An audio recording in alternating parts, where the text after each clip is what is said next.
মিসওয়াক করে উজু করার ফজিলিয়াত।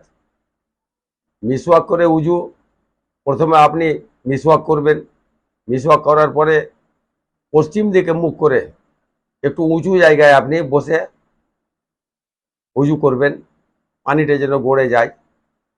তারপরে উজু শেষ করার পরে আপনি উঠে এক ঘট পানি খাবেন। পানি খাওয়ার পরে আশহাদু আল্লা ইলাহা ইল্লাল্লাহু ওয়াহদাহু লা শারীকা লাহু ওয়া আশহাদু আন্না মুহাম্মাদান আবদুহু ওয়া রাসূলুহু।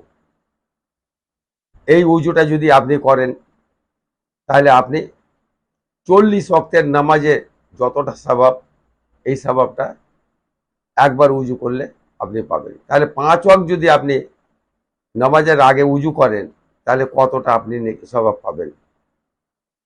এটা আমার কথা না, এটা সহিহ হাদিস, হযরত মুহাম্মদ মুস্তাফা সাল্লাল্লাহু আলাইহি সাল্লামের কথা। লাইক করবেন, শেয়ার করবেন, কমেন্ট করবেন এবং সাবস্ক্রাইব করবেন। আল্লাহ হাফেজ।